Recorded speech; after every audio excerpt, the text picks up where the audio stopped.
I used to think my family was dysfunctional in that charming, sitcom kind of way. You know, awkward dinners, passive-aggressive comments over the mashed potatoes, that one uncle who drinks too much wine and starts rambling about government conspiracies. But there was still a sense of belonging, or so I told myself for 25 years. My name's Jake. I'm 28 now, and I'm finally ready to talk about what really happened at my grandmother's while reading. The day my entire world cracked open like a rotten egg, and the stench of who my family really was finally hit me in the face. Grandma Eleanor was the matriarch. Not just in name or age, she was the figurehead, the gravity that kept our bizarre constellation of relatives in orbit. Every major family holiday happened at her lake house. Every argument was settled by her word. Every one of us, from my lawyer uncle with 3 ex-wives to my weird cousin Danny who still lived in her basement, treated her like some royal figure. She'd raised 5 children, buried 1, and survived 2 strokes. And through it all, she managed to write me a birthday letter every year, never missing a single one since I was old enough to read. They were short, sweet, always signed in the same slightly shaky cursive. So when she passed, I believed, that I, of all people, would be remembered. My mom, her eldest daughter, used to tell me I was Grandma's sweet little Jake. Even well into my teenage years, we used to sit on the porch swing together at the lake, sipping sweet tea while everyone else was inside fighting over who overcooked the ham. She'd tell me stories, real ones, raw ones, about growing up during the war, about love letters she never sent, about the time she almost ran away to New York to become a stage actress. I thought she shared those things with me because I was the only one who truly listened. Turns out, maybe I was just the only one available. When she passed away, I was one of the few who didn't break down. Don't get me wrong. I was crushed, hollowed out in a way I hadn't expected, but I held it in. At the funeral, my cousins cried into embroidered tissues, my aunts clung to each other, and my uncle gave some weirdly tone-deaf speech about estate taxes. I sat in the back of the chapel alone, clutching the last letter she ever sent me. "We'll talk soon." It ended. She died 2 days later. The reading of the will happened a month later in a stuffy conference room that smelled like old books and stale air. The lawyer, Mr. Hardwick, had been in our family's life since before I was born. He was the kind of man who wore glasses on a chain and used words like provisions and executor, like he was reading from a Dickens novel. My mom sat next to me, her hand occasionally squeezing mine, like she could already feel the weight of the inheritance she assumed was coming. They all assumed, actually. You could see it in the way they sat, shoulders pulled back, eyes gleaming like crows circling something dead. Aunt Meredith had even worn a navy blue blazer, as if dressing like a businesswoman might earn her an extra slice of the pie. Cousin Rachel had her fiancé with her, some real estate guy with a jaw like a shovel, who whispered things into her ear and nodded, like they were at an auction previewing their lot. Nobody really looked at me. Mr. Hardwick began with a long preamble, legal this and legal that, then started reading out the allocations. To my Uncle Gregory, her vintage coin collection, the one he used to brag about stealing from when he was 16. To Aunt Meredith, the lake house, of course. Rachel got her diamond wedding ring, even though Rachel had only ever shown up to Christmas for Instagram stories. My mom got a hefty portion of stocks. Even my cousin Danny got her car, which was hilarious since he doesn't even drive. And then Mr. Hardwick paused, cleared his throat. To my grandson Jake, he read, and my heart actually skipped. Everyone turned to look at me for the first time in an hour. My mom gave me this warm, knowing smile like, "See, I told you." Mr. Hardwick reached into a folder and pulled out a small, sealed envelope. "She instructed that this be handed to you directly," he said, holding it out. I took it slowly, feeling everyone's eyes on me. The envelope was cream-colored, thick, with my name written across the front in that familiar cursive. I hesitated for a moment, then tore it open. 2 words. That was it. Written neatly, underlined once. "Not you." That's it. No context. No explanation. Just those 2 words. I blinked, genuinely confused, thinking maybe there was more. Maybe a hidden note folded inside. A second page? But no, that was it. I looked back up at the lawyer, then at the room. No one said a word. No one laughed, or gasped, or offered any sort of explanation. And then someone did laugh. Aunt Meredith. It was this short, sharp snort she tried to cover with her hand, but I saw it. My cousin Rachel smirked. Even Danny muttered, "Yikes." I felt the blood drain from my face. My mom put her hand on my arm, but I pulled away. I stood up slowly, tucked the note back into the envelope, and walked out without saying a word. No one followed me. That was the last time I saw any of them. I didn't answer calls. I didn't respond to texts. I missed Christmas, Easter, even my mom's birthday. I moved across the state and started over. No explanations. Just silence. I figured they didn't deserve one. And then, last week, I got a message from my cousin Rachel. It was short, sharp, and entitled, "Are you seriously not coming to Grandma's one-year memorial? Everyone else is going. You're being selfish." That one message, it dug up everything I'd buried. All the confusion, the pain, the shame, the questions, but mostly the anger. Because now I need to know, why did she write that? Why did the woman I thought loved me leave me with nothing but those words? And if there's one thing my grandmother taught me, it's that if you want answers in this family, you have to dig for them yourself. So that's exactly what I've started doing. And what I've already found might just explain everything and ruin them all. I didn't respond to Rachel's message. Not at first. I stared at it on my phone, my thumb hovering over the keyboard while 100 replies swirled in my head. Some cutting, some sarcastic, some flat-out mean. But in the end, I just locked the screen and tossed the phone across the couch. I wasn't ready. Not for her, not for any of them. But something about that text, it planted a seed. Because after a year of silence, after a full year of trying to bury that day in the deepest part of my mind, all it took was one smug accusation to bring it roaring back. I hadn't told anyone what was in the envelope. Not my friends, not even my therapist. I just let them assume it was something private and emotional. I never showed them the words, "Not you." I didn't know how. How do you explain that the woman who used to tuck you in with a soft smile and call you her gentle boy decided, in the final summation of her life, that you didn't even deserve a sentence? Not even a reason. But after that message, I started needing to know why. I needed answers. And more than that, I needed to understand who in that room knew. Because someone did. Maybe multiple someones. That kind of cruelty doesn't happen in a vacuum. I started small. I went back through old photos, old letters. I pulled out every birthday card Grandma had ever sent me. There were 23 of them in a shoebox in my closet, and read them in order like chapters in a book. They were sweet, always thoughtful, always loving. Until I got to the last few. The tone didn't change dramatically, but something was missing. They got shorter, less personal. By my 25th birthday, it was just, "Happy birthday, Jake. Hope it's a great one. Love, Grandma." And that was it. No mention of our porch chats, no inside jokes, no miss you. At the time I hadn't noticed, because I figured, well, people age. She was tired. But now I saw it for what it was, distance. I kept digging. I remembered something from the will reading. How Rachel had smirked when I opened the envelope. It hadn't been surprise. It was recognition. She knew. So I started there. I created a burner account. Yeah, I know it's a little stalkerish, but I didn't care. I followed Rachel on Instagram, Facebook, even LinkedIn, just to see what she'd been posting around the time of Grandma's passing. Buried between wedding dress fittings and #blessed posts, I found a picture she'd posted 6 weeks before the funeral. She and her fiancé were at the lake house, grinning beside my grandmother, who looked tired and thinner than I remembered. The caption was, "Nothing like a weekend at the lake with our favorite lady. Thank you for everything, Nana." I zoomed in on the photo. In her lap, barely visible, was a manila folder. I don't know if that was the folder, the one with the will, but my gut told me it mattered.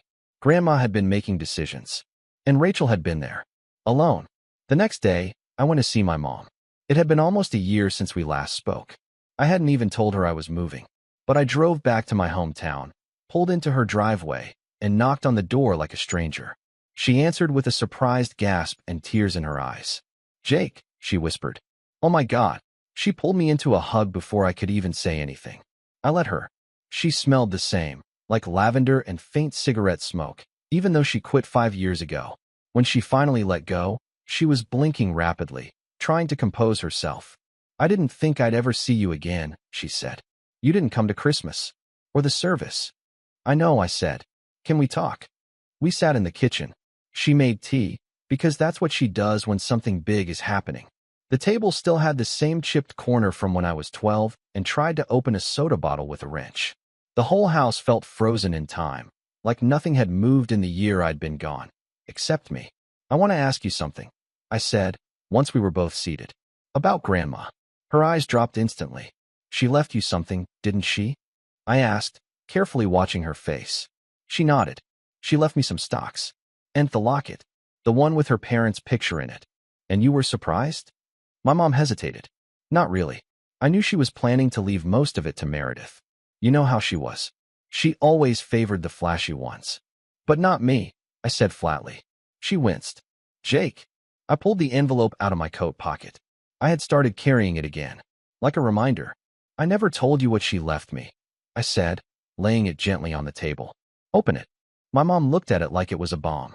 She reached out slowly, slid the letter out, and read it. Her face didn't change. No shock. No confusion. Just a quiet, resigned sadness. So you knew? I said. No, she said quickly. Not the note. I didn't know that. But I knew she was angry with you. For what? She looked at me, and I saw it then, something between guilt and fear. She thought you were lying to her, she said. About what? My mom took a deep breath. About money. About your job.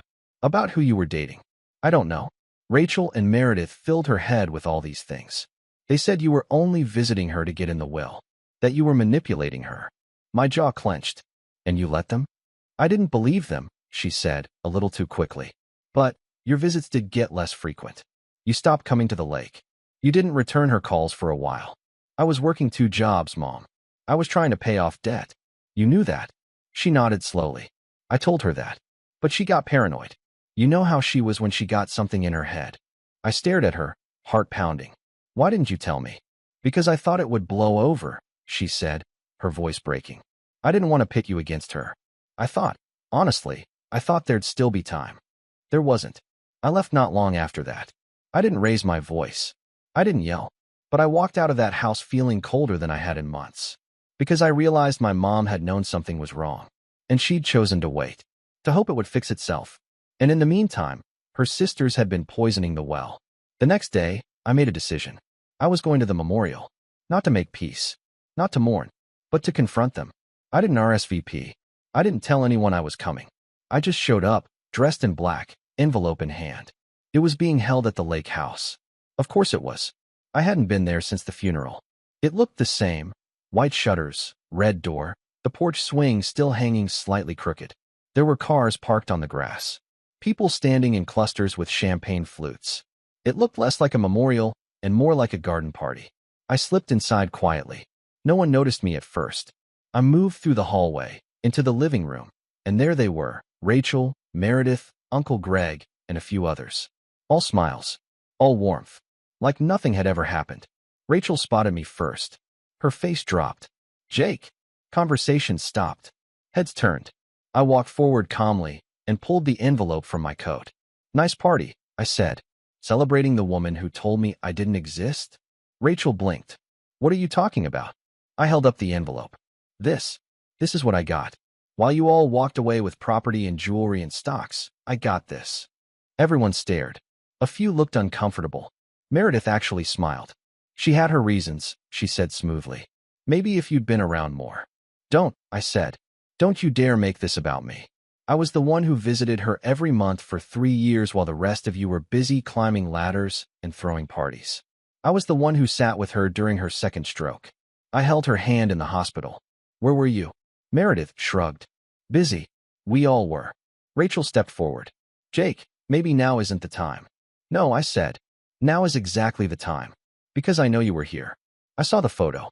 You were here before she changed the will. You were whispering in her ear. You and Meredith. Rachel's face turned red. You don't know what you're talking about. I think I do, I said, stepping closer.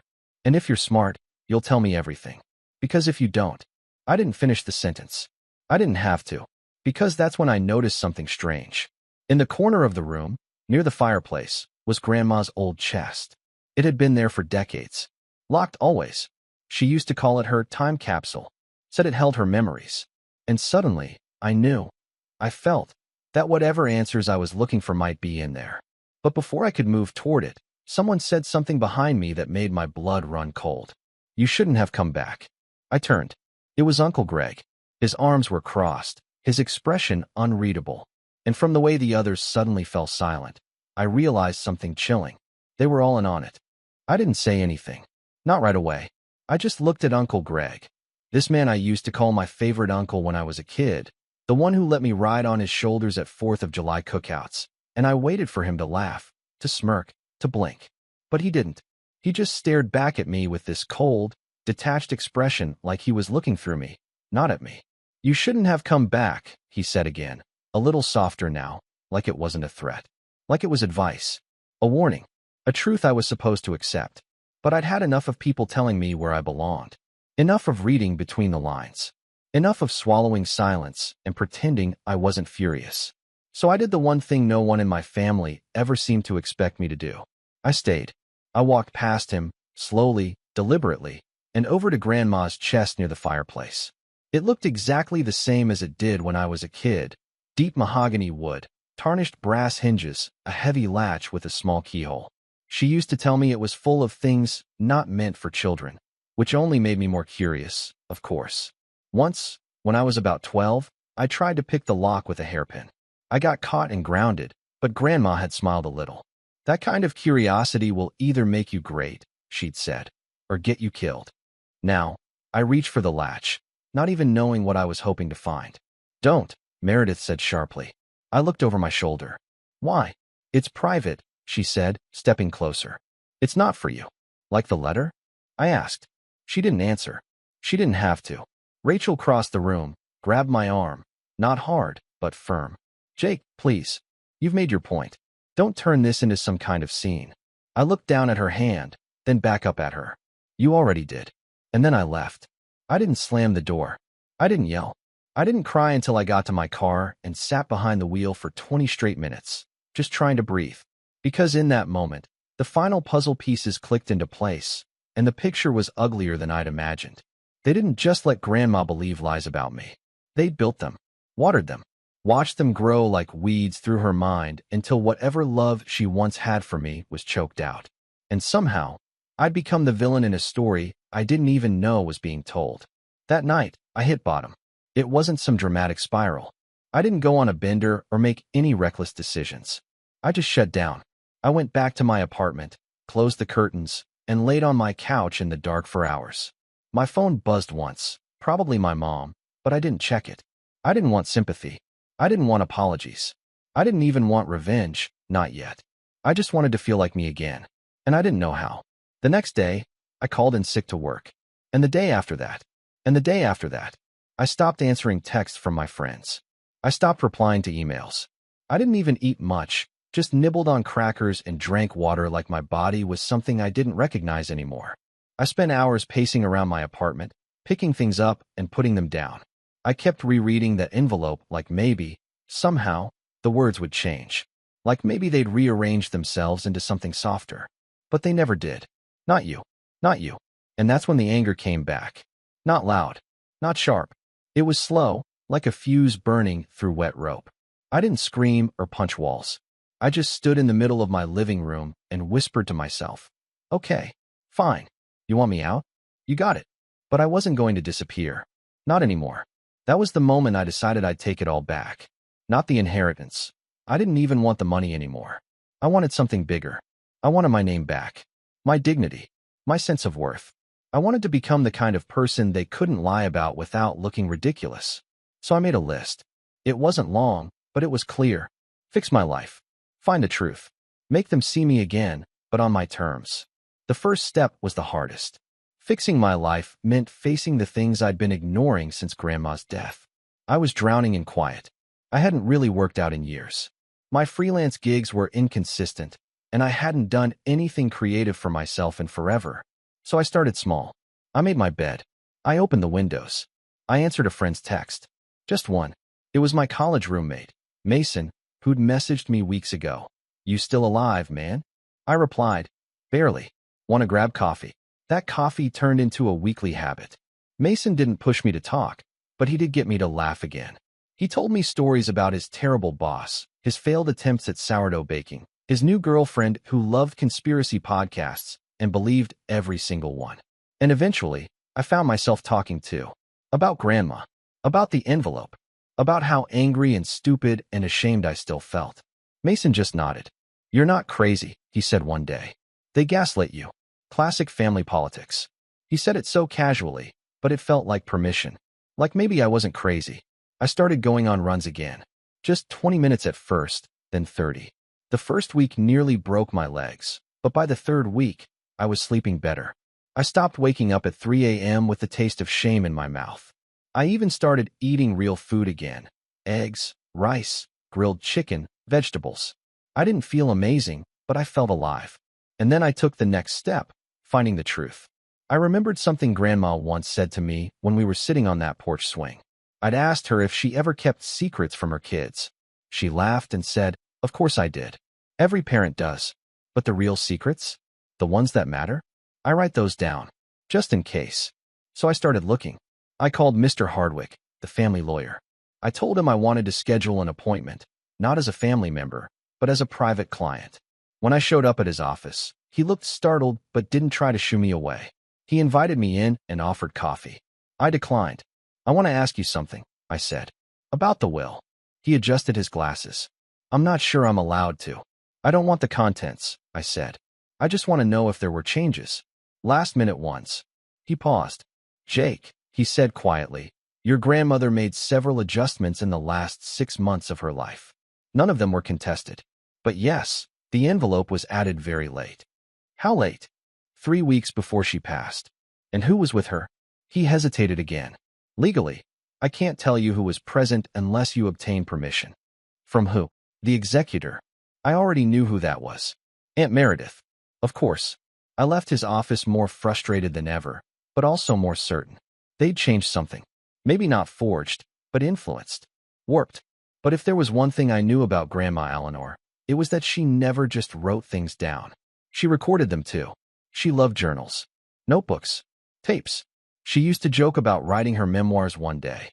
That night, I had an idea. I drove 3 hours back to the lake house. Not during the day. At night. Late.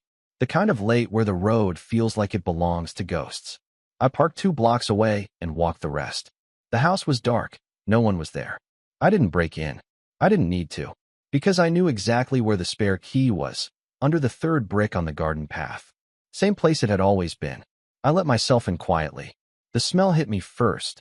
Old wood, lavender, dust. It didn't smell like her anymore. That part made me pause.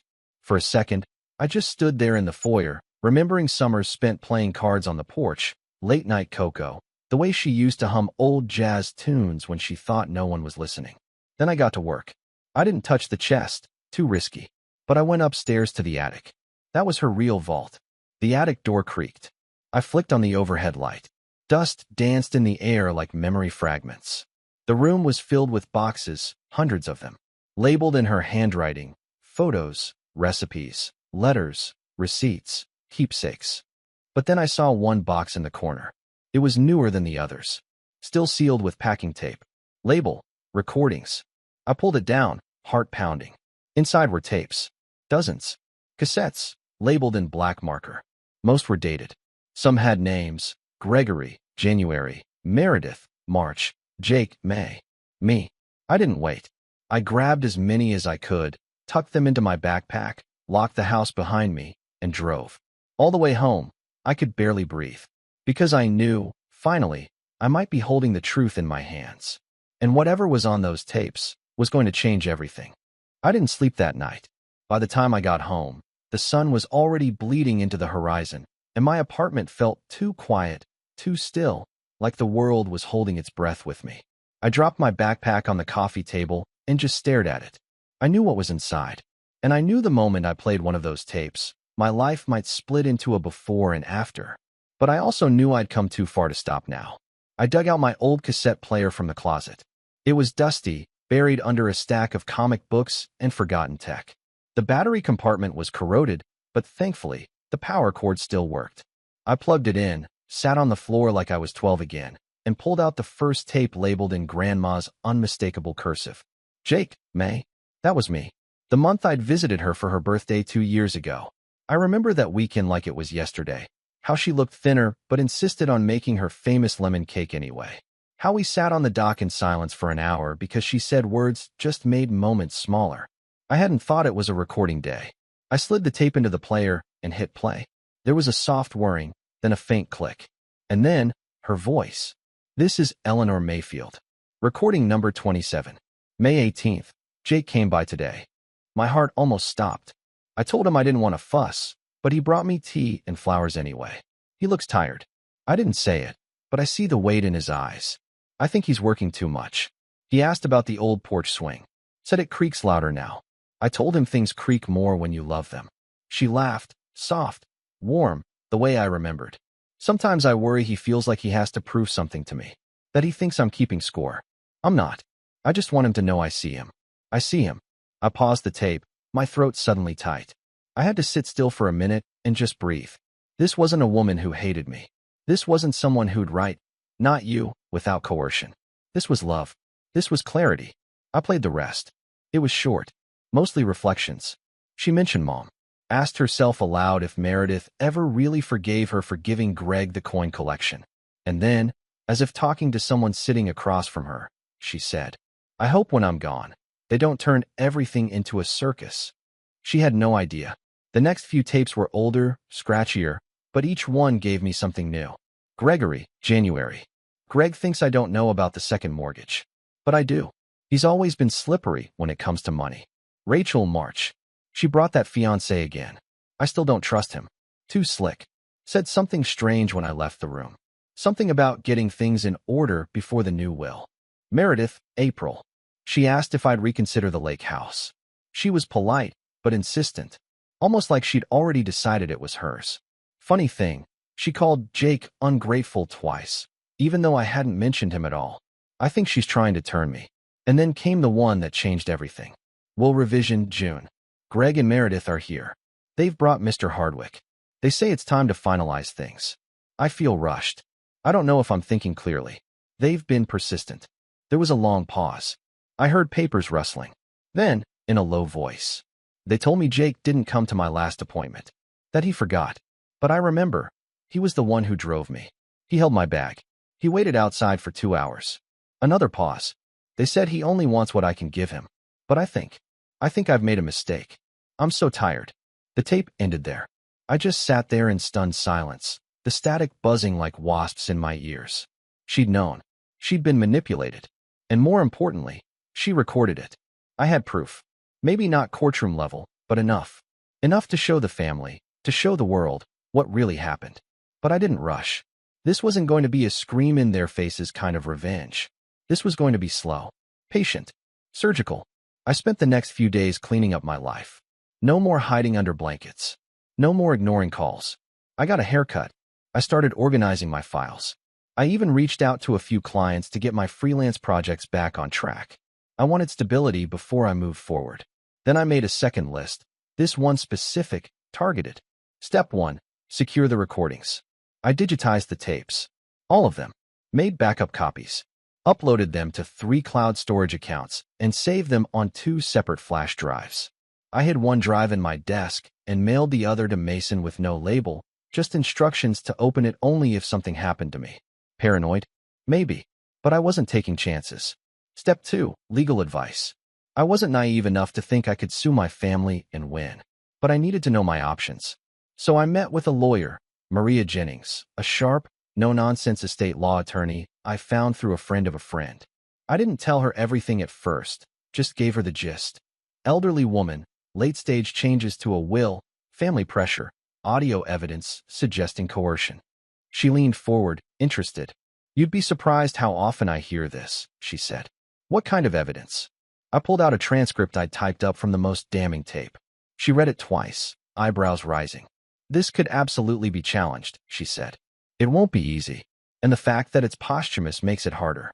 But if you want to pursue it, I'd start gathering more emails, texts, anything that shows motive or manipulation." That gave me an idea. Step 3. Bait the snakes. I logged back into my burner account and messaged Rachel. "Hey, I want to talk. I think I might have overreacted at the memorial. Maybe we could meet for coffee." She replied in under 10 minutes. "Sure. I'm glad. It's been too long." We met at a cozy cafe downtown. She wore oversized sunglasses and hugged me like we were cousins on good terms. "I'm really glad you reached out," she said, sipping a macchiato she didn't pay for. "I think Grandma's passing just brought out a lot of emotions in everyone." I nodded. "Yeah, and I've been doing some thinking about the will." Her smile froze for a second. I don't know if she really meant to exclude me," I said. "But if you say she did, I believe you." "There. A test." She took the bait. "She definitely did," Rachel said quickly. "I was there. She said she didn't want anything going to someone who wasn't family-oriented." Her words, not mine. "Liar." "She said that?" I asked, pretending to be hurt. "She did," Rachel said, looking at me over the rim of her cup. She was getting sharper toward the end, less tolerant of certain behaviors. "Like what? Loyalty? Truth?" I leaned back and gave her a sad smile. "Thanks for being honest." That night, I transcribed the conversation and saved the audio recording from my phone. It wasn't a smoking gun, but it was more proof that she knew Grandma's intentions were changed and that she was willing to lie to maintain the story. Step 4. Control the narrative. I created a website. Simple, clean, anonymous. Just a homepage with a title. "The Truth About Eleanor Mayfield's Will." I didn't make it public yet, but I uploaded the digitized tapes, the transcripts, and a carefully written letter explaining what happened. Names redacted for now, just enough to outline the betrayal. My goal wasn't to destroy reputations, yet. My goal was leverage. Step 5. Find allies. I called my cousin Daniel. Yeah, that cousin, the one who lived in the basement. The oddball. He and I weren't close, but he was Grandma's actual favorite. He just didn't know it. She always gave him the biggest slices of pie, remembered his comic book release dates, even took him to therapy when his mom refused to go. When he picked up the phone, I said, "Hey, want to hear something weird about Grandma?" He met me that weekend. I showed him the recordings. He listened to 3 tapes in complete silence, then looked up with wide eyes. "They lied," he said. "They all lied." I nodded. "I need your help." He didn't even hesitate. And just like that, I had my first ally. We made a plan. A good one. And it starts next week. They think they've buried the past. They have no idea what's about to come crawling out of the dirt. The funny thing about revenge is that people expect it to be loud, explosive, a scream in a quiet room. But the best kind, the kind that really hurts, it's quiet, cold, methodical, like water dripping on stone until it cracks down the middle. I didn't want fireworks. I wanted consequences. So Daniel and I set everything into motion with the same patience Grandma used to teach me how to bake. Slow, precise, careful. He helped me cross-reference timelines, build backups, dig through old emails, and compile a clean, chronological report. I never expected him to be such a detail freak, but apparently years of staying quiet in the background gave him a front-row seat to every family lie, and he remembered everything.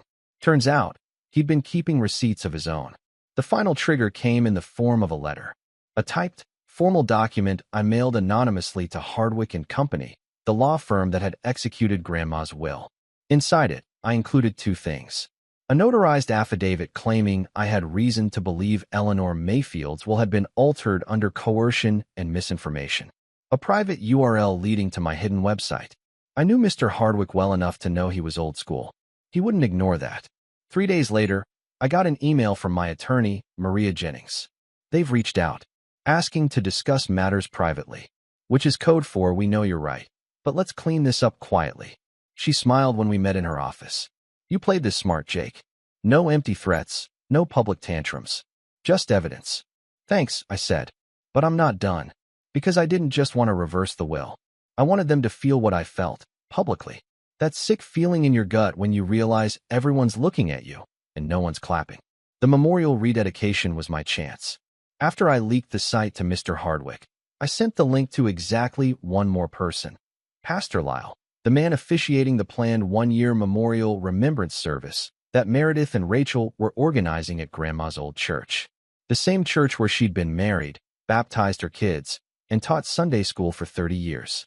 Pastor Lyle had known me since I was 7. He once caught me trying to sneak Oreos from the church kitchen and let me off with a wink.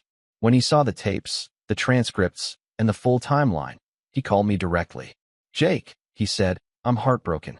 I always suspected something was wrong with how things were handled, but I never imagined this." He paused. I'd like to say a few words during the memorial. Is that all right? I gave him permission. And then I made the final move. The family newsletter. Meredith had this habit. Every quarter, she'd send out a massive family email with updates, reflections, prayer requests, and lots of thinly veiled self-congratulations. She CC'd everyone, always forgot to BCC, and loved to add, "Feel free to forward this to any relatives I missed." So Daniel and I did just that. Only this time, we were the ones who hit send. Subject line: Eleanor Mayfield's truth. Please read. The body of the email was short and calm. After careful review and legal consultation, we've come into possession of recordings and documents that suggest Eleanor Mayfield's final will was influenced under false pretenses.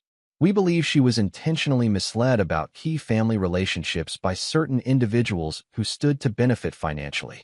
To honor her memory, we are making this information available to all relatives. We encourage you to listen to her own words. With respect, Jake and Daniel Mayfield. Then we sat back and waited. The next 48 hours were glorious. It started with the phone calls. I got 13 the first day.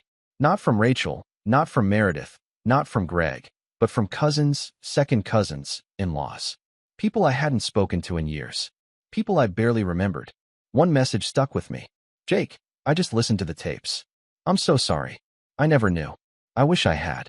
That was from Aunt Judith, Grandma's youngest sister. She cried on the voicemail. She said she always thought something was off, but didn't want to stir up drama. She thanked me for having the guts. The best part? Rachel cracked first. I found out through Daniel. He'd been quietly watching her social media. One night, her fiancé posted a story from a bar with the caption, "Some people will throw you under the bus and still expect you to drive them home." The next day, Rachel deleted every single photo that had anything to do with Grandma. A week later, she posted a vague quote on Instagram. "Accountability isn't cruelty." Her comments were flooded. "Is this about Jake? Girl, we heard the tapes. You owe someone an apology." She turned her account private the same day. Then came Meredith. That took longer. She ignored everything at first. She tried to spin it, claimed the recordings were edited, that Grandma was confused in her final months. But it didn't stick. Too many people had heard her calm, steady voice. Too many heard her remember that I'd driven her to appointments. Too many heard her question Meredith's sudden push for legal changes. The worst part for Meredith? Hardwick and Company dropped her. They released a formal statement saying they were reviewing new information and that they had no further comment. I heard from Maria that the firm was considering voiding the amendment to the will altogether. If they did, everything Grandma had originally intended, including my portion, would be reinstated. Not because I fought for money, but because I fought for truth. And that leads me to the final piece. The memorial. I almost didn't go. I didn't want to cause a scene. But Pastor Lau convinced me. So I went. Sat quietly in the back row, dressed in a dark suit, envelope in my coat pocket. Not the "not you" one. I'd burn that. This one held the full transcription of Grandma's kindest tape. The one where she said, "I see him. I just want him to know I see him." The service was short, beautiful, filled with hymns, soft piano, old stories. And then Pastor Lau stood and cleared his throat. "Before we close today," he said, "I'd like to read something. Not my own words. Eleanor's." The room went silent. And he read it, word for word. Her voice, her truth. No accusations, no names, just the facts. Her love for me, her doubts, her slow realization that she might have been misled. The air grew heavy. People shifted uncomfortably. Some cried. Some stared straight ahead. When it was over, he folded the paper and placed it on the pulpit. "She left this not just for Jake," he said softly, "but for all of us. To remember her not just by what we got from her, but by what she gave. Her stories, her trust, her honesty." And then, without saying a word, Meredith stood up and left. No one followed. Afterward, people came up to me. Some hugged me. Some apologized. Some just looked away. I didn't need their approval. I didn't need validation.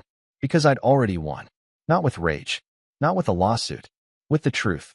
And now, every time I go back to the lake house, because yes, the will is being amended, and the house will be mine once probate clears, I sit on the old porch swing and listen to the breeze.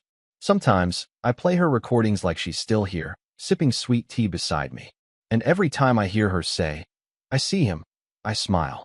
Because now, the whole world does too. I wasn't written out. I was just waiting for the right moment to write myself back in.